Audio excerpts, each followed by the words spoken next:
قل هل يستوي الذين يعلمون والذين لا يعلمون إنما يتذكر أولو الألباب.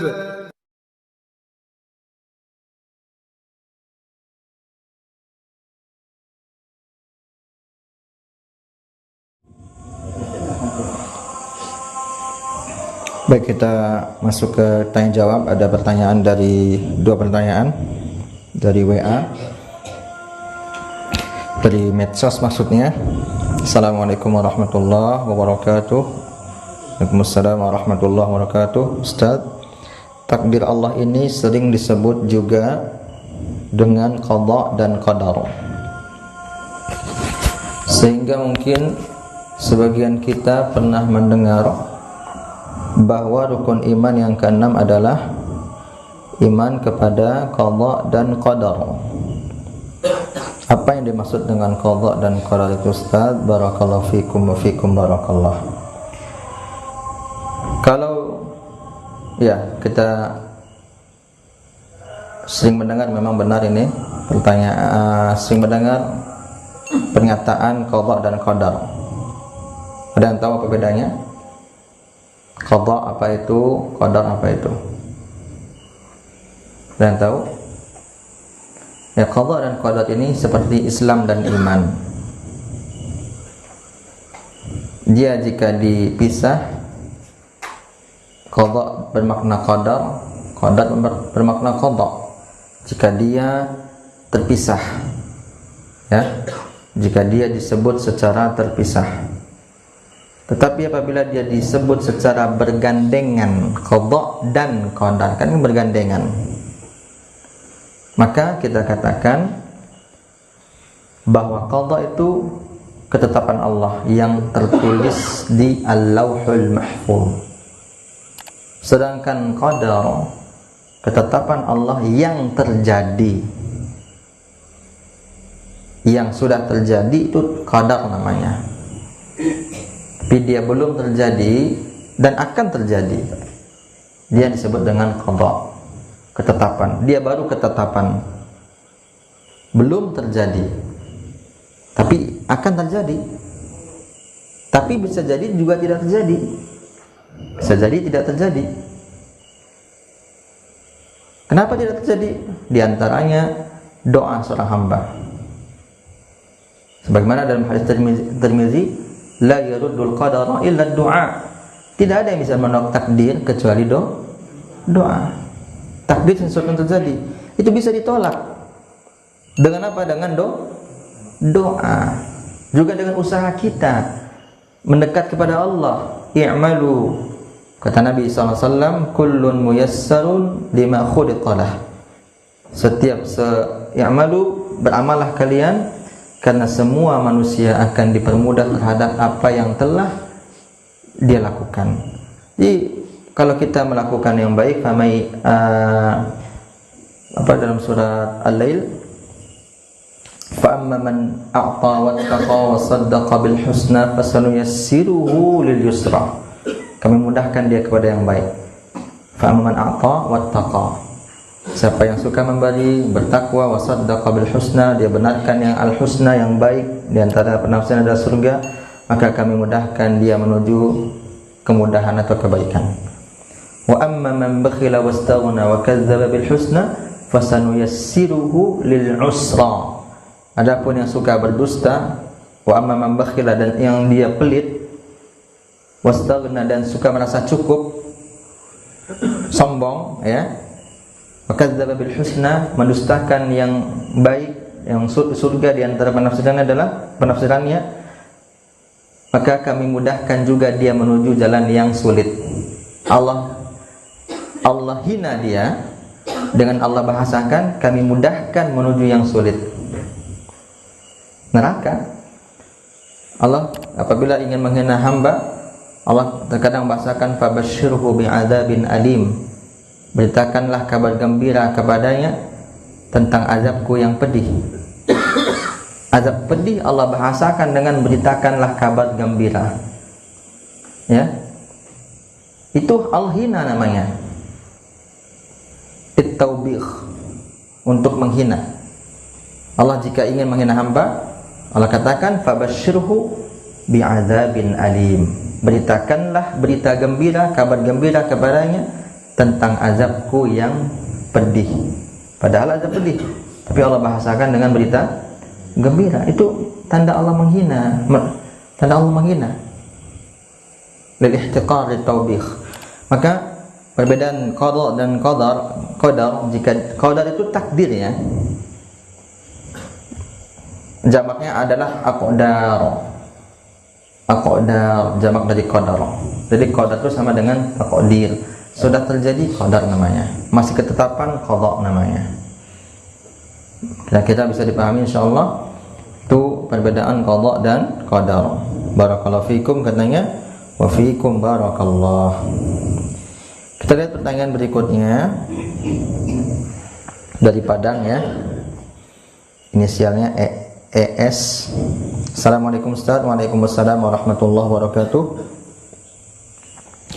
Afwan Ustaz, pertanyaan ana di luar tema.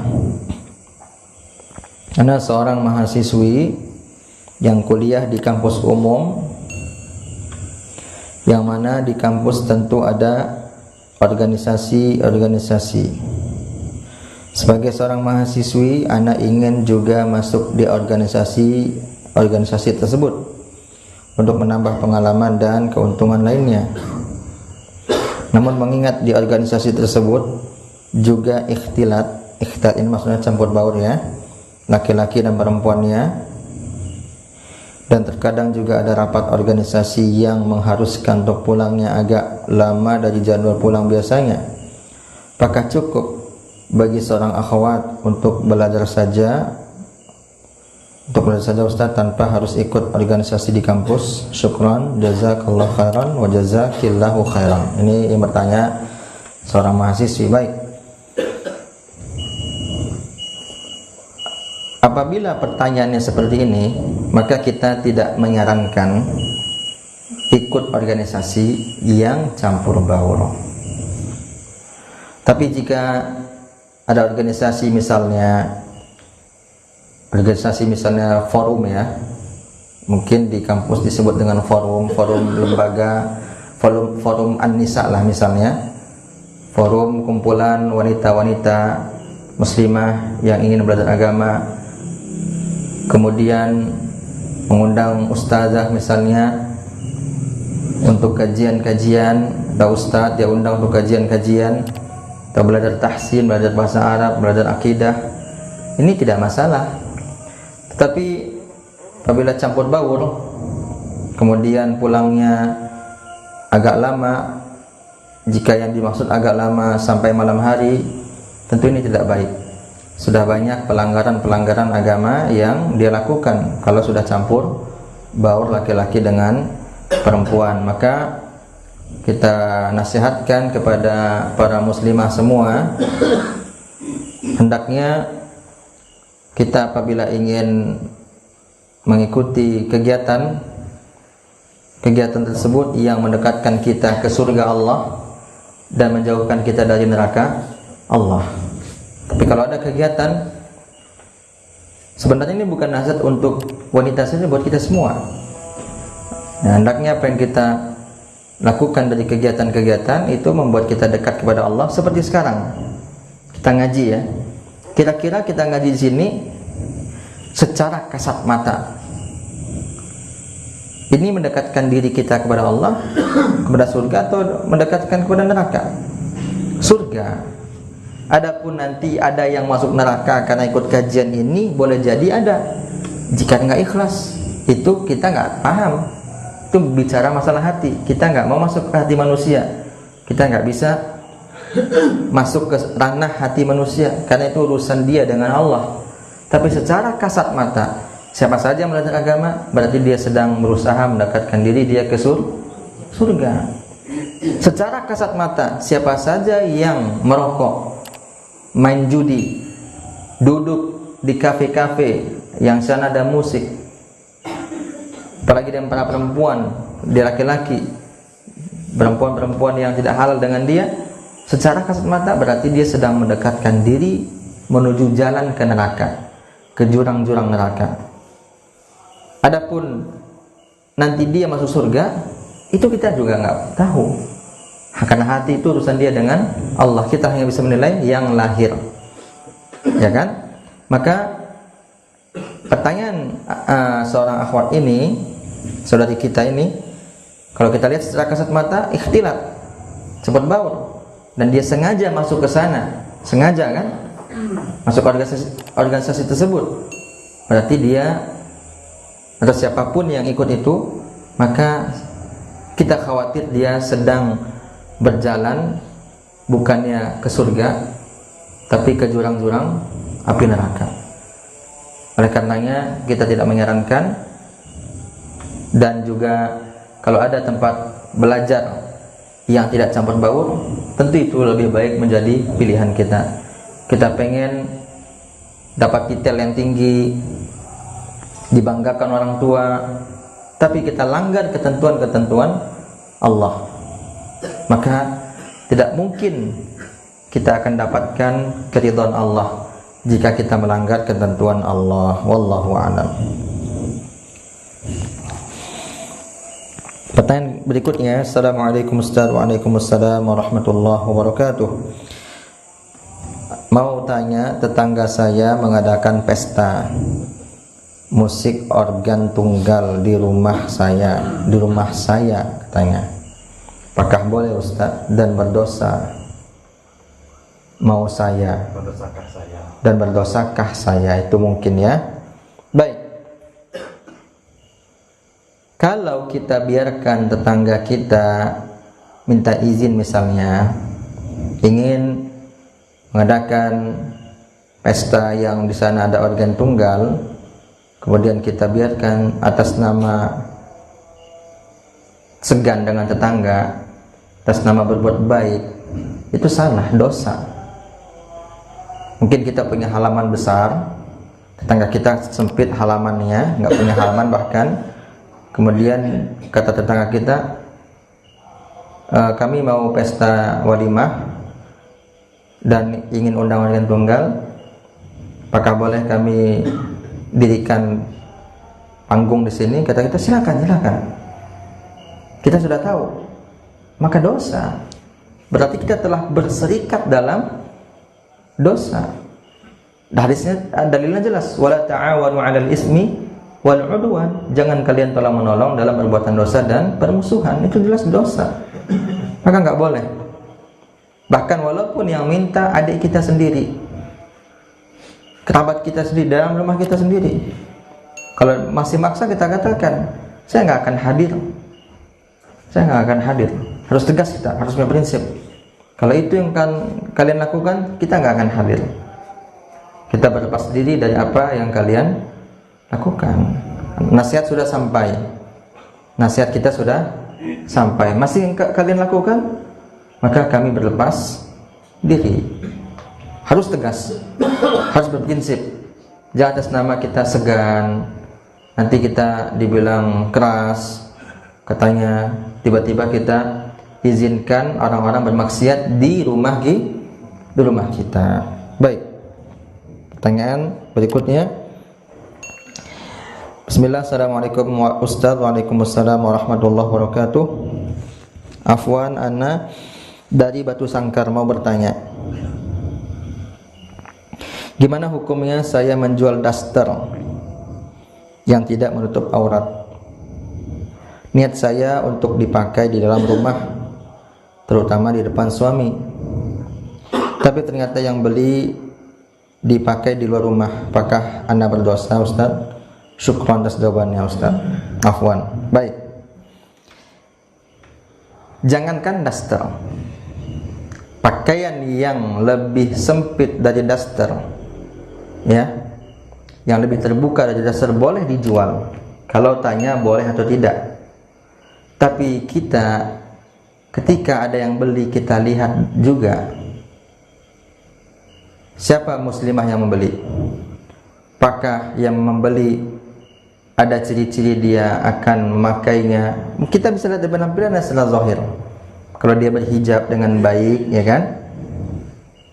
Kemudian dandannya tidak menor, dia beli misalnya pakaian yang terbuka, atau misalnya daster yang seperti ditanyakan ini, yang mana itu pakaian untuk depan suami, berarti kita berbaik sangka ini insya Allah nggak mungkin dia pakai di luar atau di selain depan suaminya, atau mungkin keluar rumah, atau mungkin di halaman rumahnya nggak mungkin dia pakai.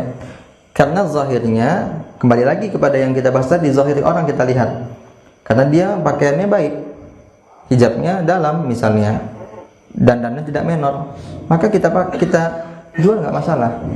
Tapi yang beli misalnya tidak berkerudung, dandanannya menor, dia beli, ini ada indikasi kuat dia akan pakai mungkin minimal di depan anak-anaknya, dan ini kan nggak boleh. Atau di depan abang atau adiknya atau bapaknya atau sepupunya, ini kan nggak boleh. Atau boleh jadi dia nyapu halaman rumah dia pakai itu, bukan untuk depan suami. Tapi kalau kita nggak katakan haram hukum menjual itu, tidak. Yang haram itu menjual ke siapa dulu. Kalau kita tahu yang membeli itu adalah orang-orang yang tidak benar, maka kita katakan haram. Tapi orang-orang yang insya Allah benar, dia memang ingin pakai secara zahir, dia penampilan baik, dan insya Allah dia hanya pakai depan suaminya, makanya tidak masalah. Wallahu a'lam. Ini pertanyaan dari medsos. Kita buka, jika masih ada waktu, masih jam 8, kita cukupkan pukul 8.15 menit. Kalau masih ada dari sini yang ingin bertanya, silakan. Silakan dah. Waalaikumsalam warahmatullahi wabarakatuh. Sedikit pertanyaan mengenai takdir, Ustaz. Ya, silakan. Mengenai takdir itu kan sebelum Allah menciptakan yang lain, makhluk yang lain, kan Allah menciptakan pena, kan? Iya. Di sana dituliskan semua takdir mengenai makhluknya, gitu. Dan yang takdir itu tak akan berubah karena tinta sudah habis, itu saya dengar saja. Jadi gimana cara kita memahaminya dengan takdir yang sudah ditulis tadi? Yang kita berdoa tadi itu berubah saja. Gimana cara memahaminya saja? Sedangkan dalam yang ini kan tadi itu tak akan berubah karena kita sudah habis. Ya, baik.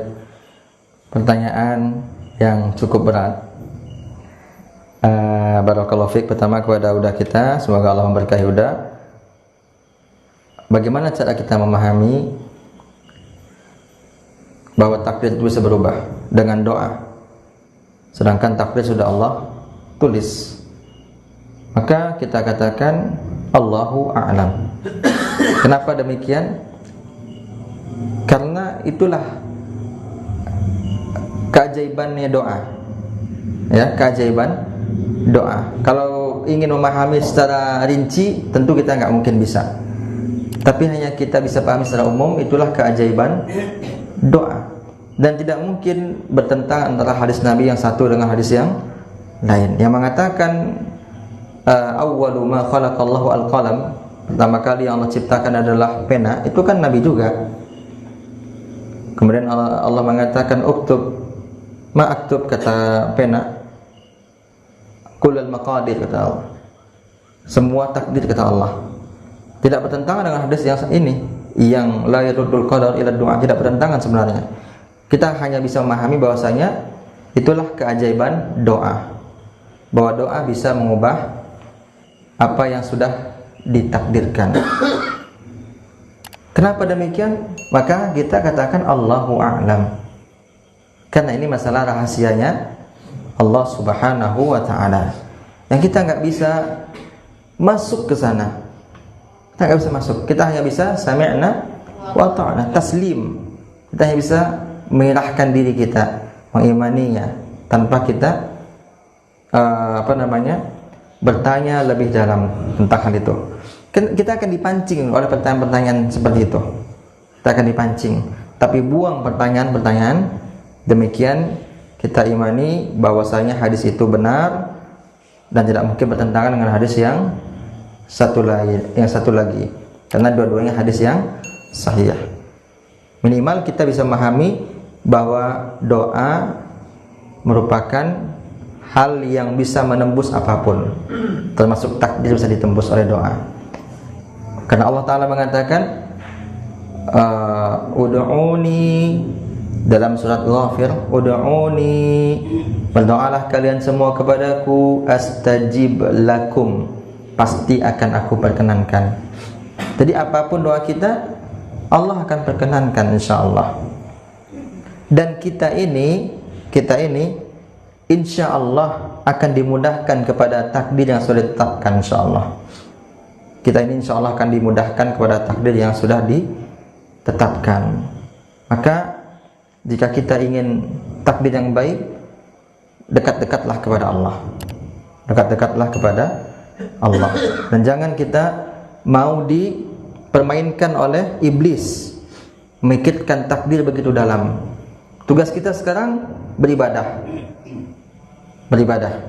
berdoa, ibadah, doa, ibadah, doa.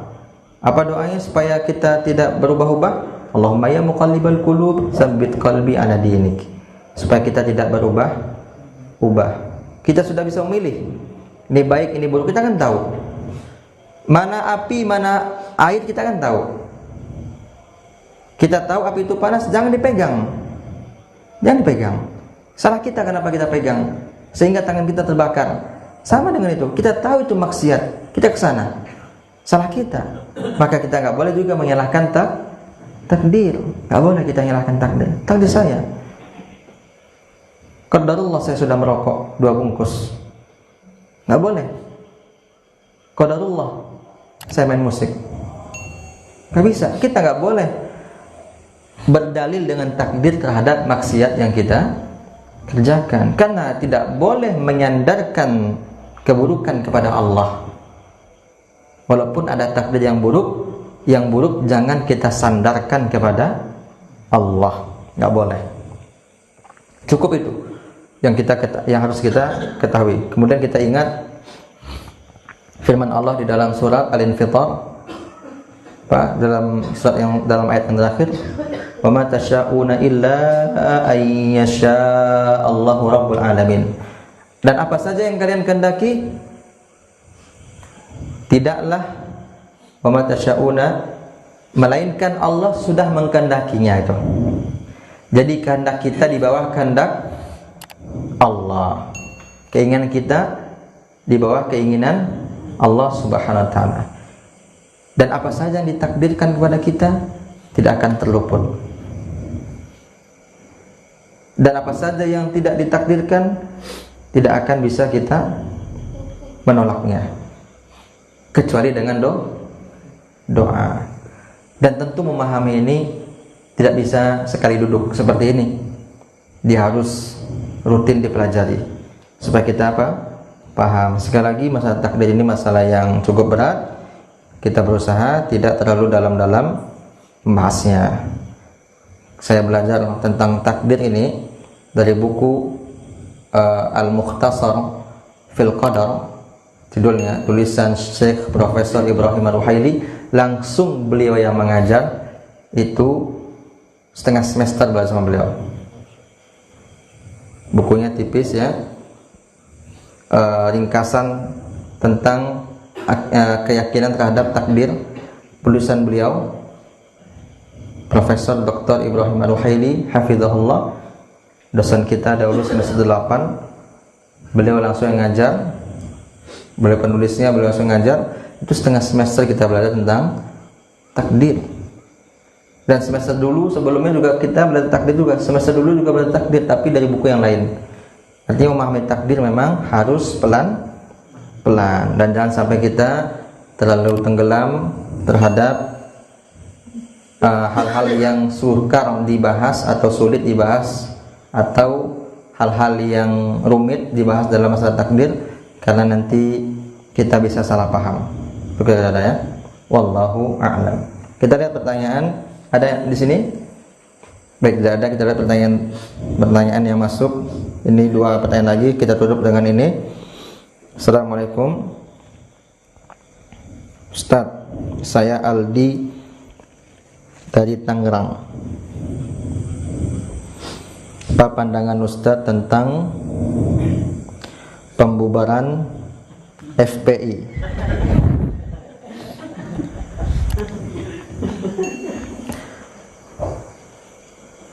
Baik.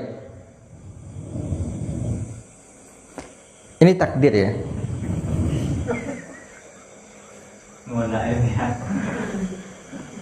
Kita katakan bahwa pemerintah kita ketika memutuskan hal ini tentu sudah dipikirkan dengan matang. Tidak mungkin pemerintah kita gegabah. Dan yang perlu kita ingat bahwa kondisi di Indonesia itu, alhamdulillah, masyarakat kita itu masyarakat yang suka kelemah lembutan. Bukankah Islam dahulu masuk ke Indonesia dengan lemah lembut? Ya kan? Islam masuk ke Indonesia bukan dengan pedang, tapi dengan kelemah lembutan. Dan kita juga kepada pemerintah juga harus dengan diplomasi. Diplomasi itu kan bahasa keren ya. Bahasa kitanya ya lemah lembut. Memberikan pandangan-pandangan yang baik kepada pemerintah itu kan diplomasi. Melobi pemerintah dengan cara yang baik. Tentang yang dilakukan oleh organisasi yang baru diubarkan ini oleh pemerintah, maka jika kita lihat track recordnya, maka saya sangat setuju secara pribadi ya untuk dibubarkan. Disebabkan apa? Disebabkan tokohnya, beberapa orang tokohnya, semoga Allah memberikan hidayah kepada mereka, telah memprovokasi umat Islam. Memprovokasi umat Islam. Sudah berapa banyak umat Islam terprovokasi, terhasut oleh hasutan-hasutannya, sehingga banyak masyarakat kita benci dengan pemerintah. Kita sebenarnya secara pribadi saya sebenarnya ingin, tapi kan ini semua sudah ada dalam takdirnya Allah. Kita semuanya sebenarnya, saya pribadi pengennya tokohnya itu tetap saja di tempatnya kemarin, tidak pulang ke Indonesia.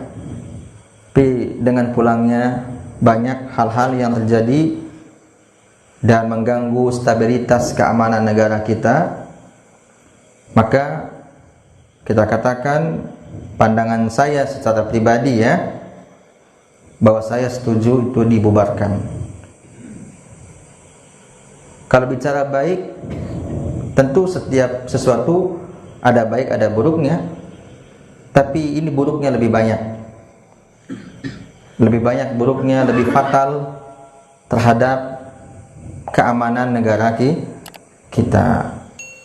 Saya tidak mau berpanjang lebar membahas ini, karena boleh jadi di antara pemirsa ada yang masih simpati dengan organisasi ini, tapi setidaknya sudah punya sedikit gambaran bahwa sudah banyak terjadi kekacauan di negara kita Indonesia disebabkan karena hasutan-hasutan dari tokoh-tokoh yang ada di organisasi ini. Maka mudah-mudahan yang fanatik buta terhadap organisasi ini bisa bertaubat dan berbaik sangka kepada apa yang diputuskan oleh pemerintah kita. Insya Allah itu adalah keputusan yang benar dan yang baik. Wallahu a'lam.